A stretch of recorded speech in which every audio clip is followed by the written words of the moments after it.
नमस्कार मैत्रिणींनो, kitchen queen रेसिपीजमध्ये तुम्हा सर्वांचं स्वागत आहे। आज आपण मोड आलेल्या मुगाची आमटी कशी बनवायची ते पाहणार आहोत आणि एकदम साध्या सोप्या पद्धतीने।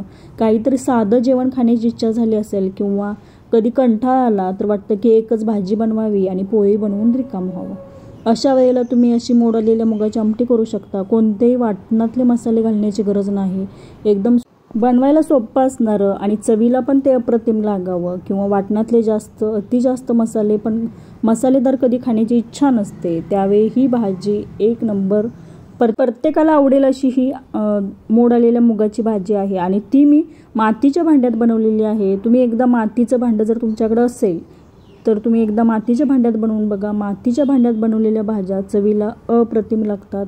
हेही मी पहिल्यांदा बनवलेली आहे आणि मला ती एवढी आवडली म्हणून तुम्हाला पण सांगावंसं वाटलं की मातीच्या भांड्यात बनवलेल्या भाज्या चवीला खरंच खूप छान लागतात। तुमच्याकडे असेल मातीचं भांडं तर तुम्हाला माहीत असेलच की मातीच्या भांड्यात बनवलेल्या भाज्या चवीला छान लागतात। आणि जरी नसेल तर तुम्ही नेहमी ज्या भांड्यात बनवता त्या भांड्यामध्ये अशाच पद्धतीने भाजी नक्की बनवून बघा।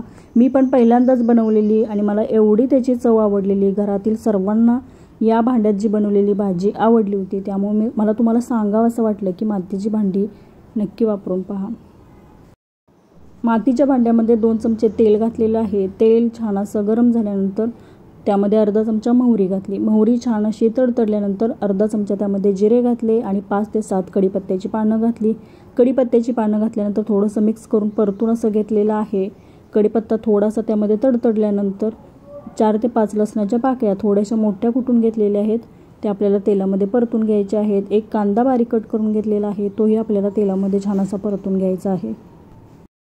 ही भाजी बनवत असताना कोणतेही जास्त मसाले घातलेले नाहीत, तुम्ही ते पाहू शकता। कांदा, लसूण, कढीपत्ता, जिरे, मोहरी एवढंच घालून आपल्याला भाजी छान अशी बनवायची आहे। तुम्ही त्यामध्ये थोडीशी धनेपूड, जिरेपूड तुम्हाला जर घालायची इच्छा असेल तर तुम्ही घालू शकता, परंतु वाटण न करता आणि घाई गडबडीत होणारी अशी भाजी मी तुम्हाला दाखवणार होती की कशी बनवायची, ती तुमच्यासोबत हा व्हिडिओ शेअर करत आहे। कांदा थोडासा परतून घेतल्यानंतर अर्धा चमचा त्यामध्ये हळद घातलेली आहे। त्यामध्ये हळद घातल्यानंतर थोडंसं परतून घेतलेलं आहे आणि जे मोड आलेले मूग आहे ते मी भाजून नाही घेतलेले, तुम्ही एका भांड्यामध्ये ते भाजूनही घेऊ शकता। ते स्वच्छ धुवून घेतलेले आहेत आणि आता यामध्ये आपल्याला परतून घ्यायचे आहेत। इथे तेलामध्ये थोडेसे मूग जर परतून घेतले तर ही चवीला छान लागतात, किंवा तुम्ही एका भांड्यात जरी ते भाजून घेतले तर त्याची चव छान लागते आणि बनवलेली भाजी छान अशी चविष्ट होते। मी ते फोडणीमध्येच थोडा वेळ परतून घेतलेले आहेत। इथे आपल्याला आता 2 चमचे कांदा लसूण मसाला घालायचा आहे। तिखट तुम्ही तुमच्या चवीनुसार घेऊ शकता। हा जो कांदा लसूण मसाला आहे तो घरी बनवलेला कांदा लसूण मसाला आहे। कोल्हापूरचा कांदा लसूण मसाला म्हटलं की प्रत्येकाला आवडतोच आणि तुम्हाला तो कसा बनवायचा हा जर व्हिडिओ पाहायचा असेल तर चॅनलवरती मी तो अपलोड केलेला आहे, नक्की पहा। 10 किलोचा कांदा लसूण मसाला बनवलेला आहे आणि त्याचा व्हिडिओ चॅनलवरती आहे। कांदा लसूण मसाला घातल्यानंतर थोडंसं मिक्स करून घेतलेलं आहे।